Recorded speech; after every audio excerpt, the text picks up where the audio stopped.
I'm sorry to drag you halfway across the realm, but when Maxima mentioned Alphino, I thought you'd want to hear the news in person.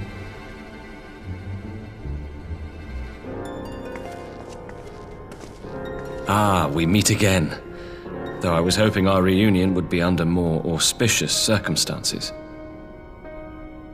What happened to my brother? Where is Alphino? Never fear, my lady. Your brother was in fine health when I took my leave of him, and I have no reason to assume that has changed. You assume? If you will allow me, I shall endeavor to explain events.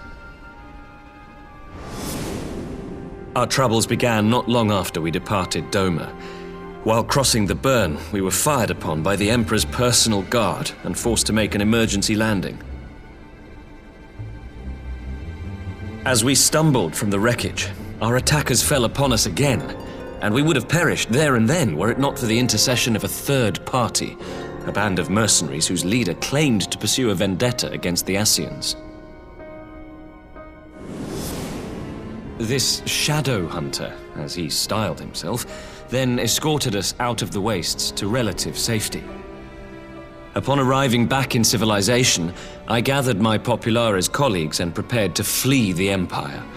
Master Alphino, however, declined the invitation to join us, preferring to continue his investigation into the Ascian threat.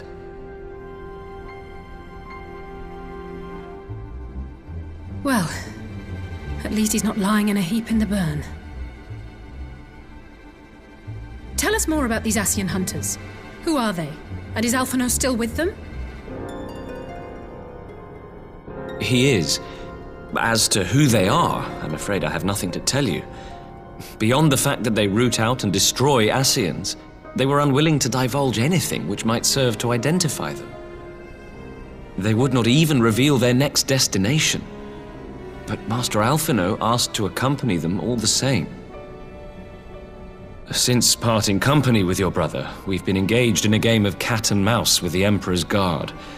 We made our way through province after province, finding the army busy restoring order wherever we went, until we finally arrived here in Alamigo. I cannot thank Commander Aldin enough for giving us such an unexpectedly warm welcome. I'm not inclined to turn away refugees, no matter which land they call home. And if they can tell me how things lie in Garlemald, all the better. On that subject, there is much I would tell you. During the course of our journey, we heard tales that an entire rebel army had been slaughtered in the space of a single night. It would seem my former comrades grew tired of putting down uprisings in the conventional manner, and chose instead to bring a formidable new weapon to bear.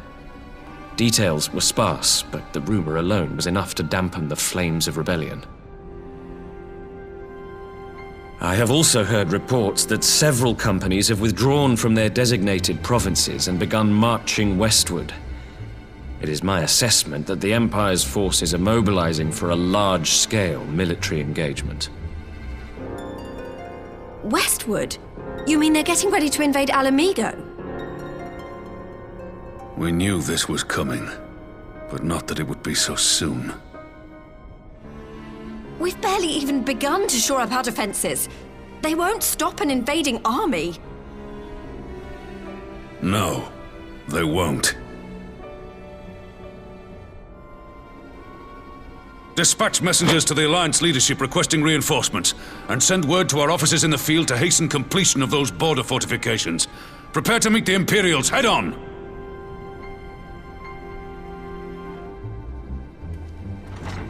No matter how quickly we act, we still want for time. When the enemy comes into view, our best recourse will be to open negotiations with their commander, and see that the ensuing proceedings take as long as possible. Would you and Alize head to Doma and let Lord Hier know about this? I'm sure he'll want to hear about Alphino too.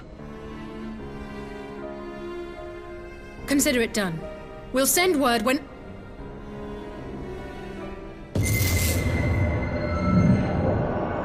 Untold sorrow must be changed. A looms a calamity.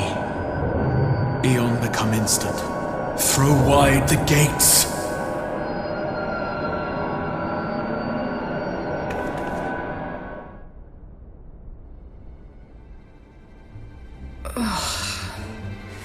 You heard it too.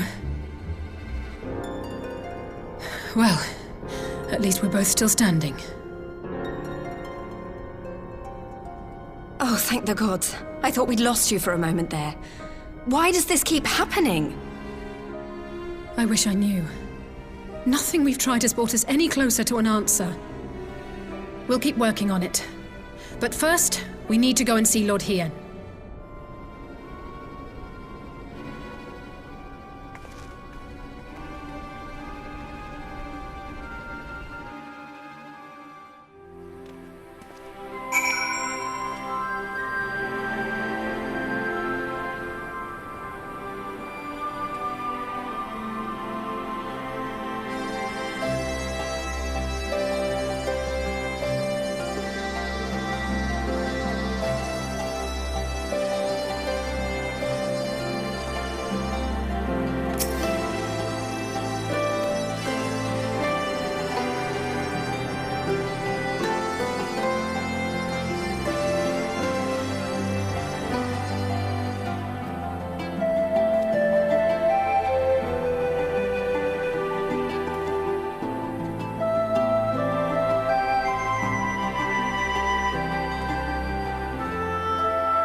It seems the engineers have matters well in hand. Should the barrier work as we intend, Doma will be free to reinforce her allies in Alamigo without fear of weakening her own borders. Honored friends, the time has come to put your hard work to the test. Start the generator.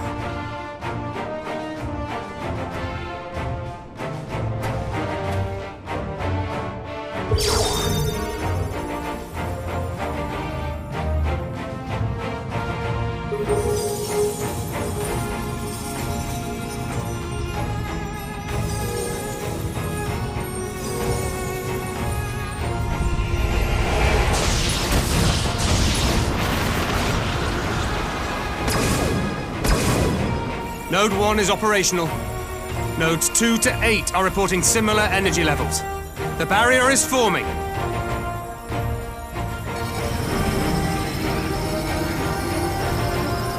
$1,000 yards. 2,000. 3,000. Expansion remains smooth. No fluctuations detected.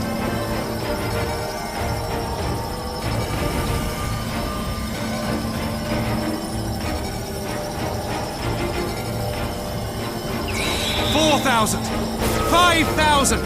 Target altitude reached. The barrier is holding steady at 5,000 yards. We've done it.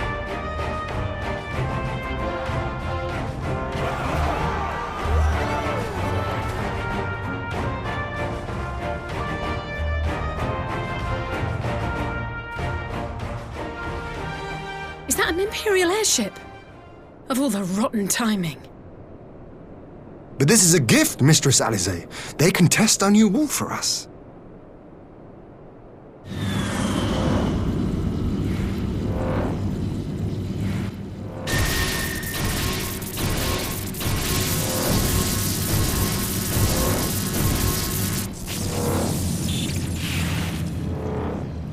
Seems solid enough, though I was hoping for a fireball.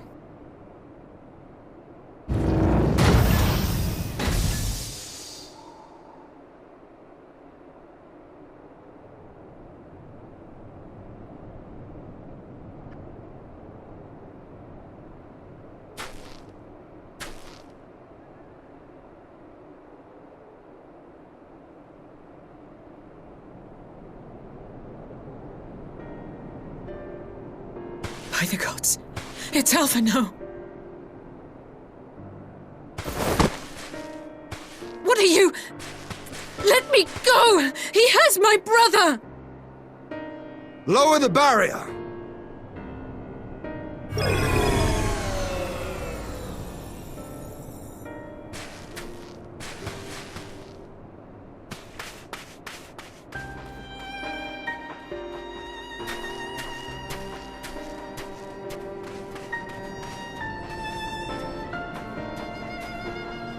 Be at ease, girl.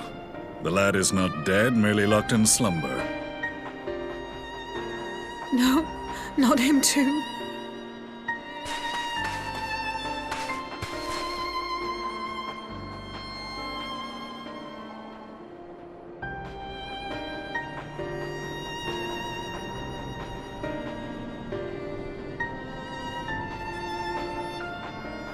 We could identify no cause and found no remedy. Thus I sought to return him to Doma, and into the arms of Lord Hien himself, it would seem. It is a day for fated reunions. Would you not agree, adventurer?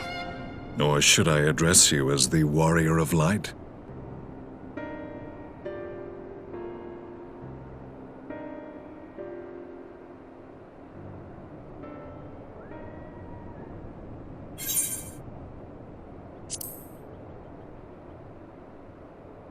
I, Gaius van Baelsar, the Black Wolf.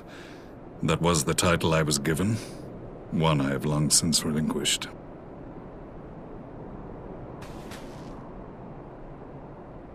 Stand down. The legatus of the 14th Imperial Legion died in Castrum Meridianum. I am no more than Gaius Baelsar, a man without rank or allegiance. Impossible! There's no way you could have survived! Do you remember how it unfolded? How I was deceived by La Habrea?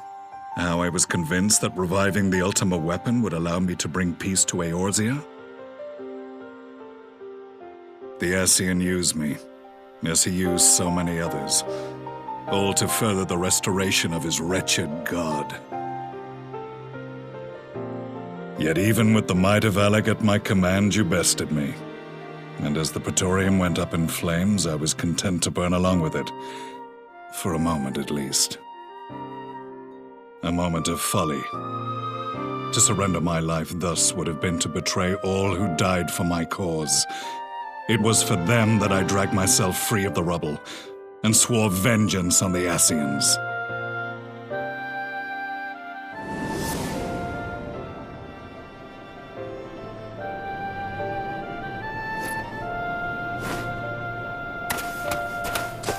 The Black Wolf has shed his pelt, never to return to Garlemald or her legions. I live now only to exact revenge.